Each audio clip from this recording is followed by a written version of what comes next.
আগরতলাও হজাগিরি মাতাইনো কিতিঙ্গै খরাং কতরনি বাজি তাই চুয়াক রগ্ন রাইডা स्वबaiwi Phalmano Romkha दङ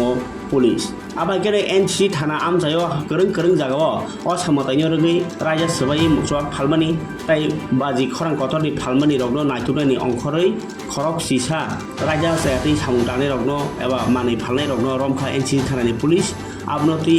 सरायसरायका साइ थानारका एनसी थानानि ओसि प्रजित मालाका कक मथुमनाय रग्न লক্ষ্মী পূজাকে সামনে রেখে আমরা একটা স্পেশাল রাইড করি আমাদের এনসিসি থানার বিভিন্ন এলাকায় এবং এতে আমরা মোট 117 বোতল ফরেন লিকার বোতল সিজ করি এবং 120 প্যাকেট সাউন্ড প্যাকেট সিজ করি এবং মোট 11 জনকে আমরা প্রিভেন্টিভ সেকশনে অ্যারেস্ট করি এবং তাদের প্রত্যেকের বিরুদ্ধে আইনানুগ ব্যবস্থা গ্রহণ করা হয় থাকবে। মোট 117 বোতল ফরেন লিকারের দাম প্রায় 30,000 টাকা মতো হবে এবং সাউন্ড প্যাকেটের দাম অনুমানিক 25,000 টাকা হবে। বড়জলা জিবি বাজার নন্দননগর এলাকা থেকে শেষ করা হয়।